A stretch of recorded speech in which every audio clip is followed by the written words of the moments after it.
Can one home really produce less trash in a week than most do in a day?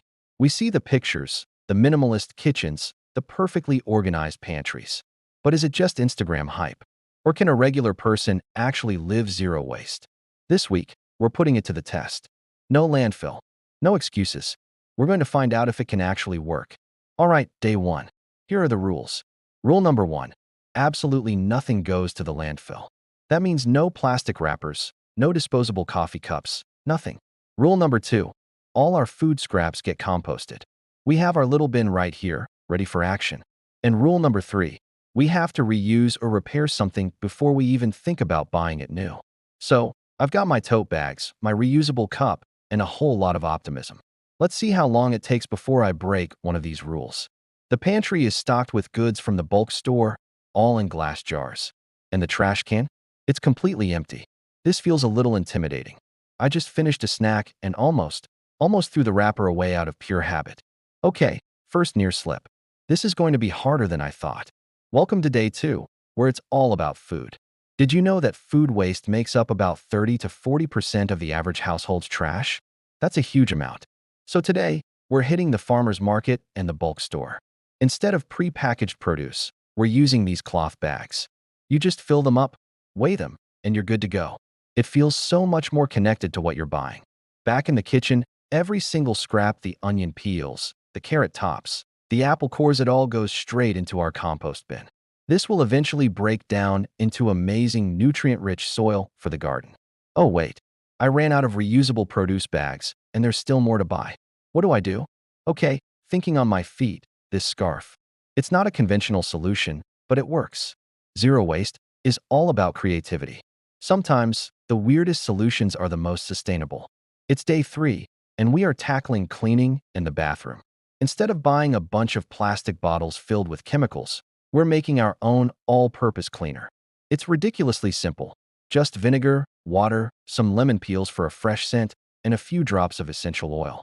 Pour it into a glass spray bottle, and you're set.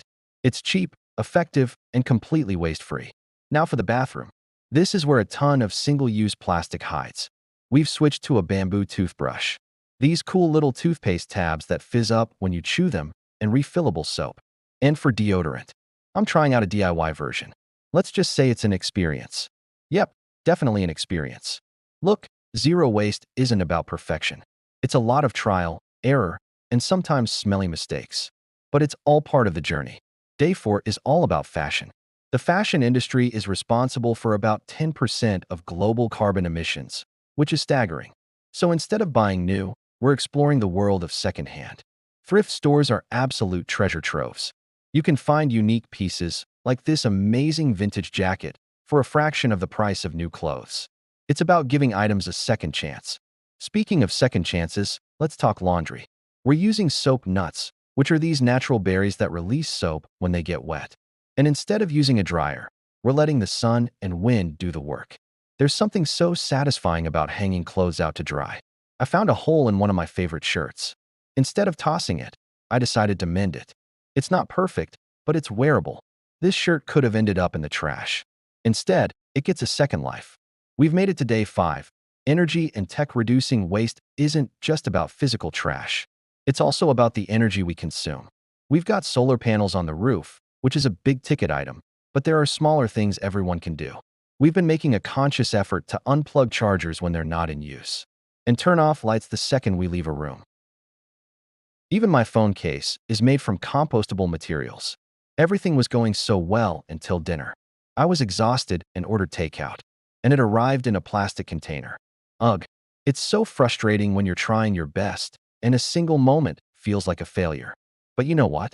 One mistake doesn't erase everything we've accomplished this week. This is about progress, not perfection. I'll wash and reuse this container, and I'll remember to request no plastic next time.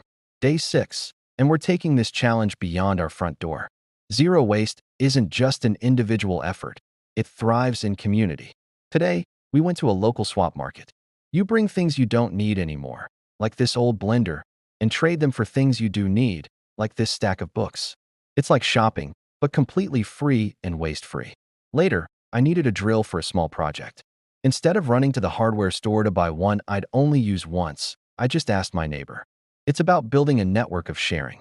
And remember all that compost we've been collecting? We took it over to the community garden, where it will help grow fresh food for everyone.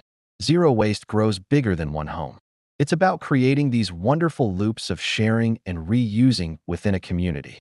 It's day 7, the final day, the moment of truth. Let's see what an entire week of trying to live zero waste actually looks like. All the trash our family produced this week fits into this one tiny jar.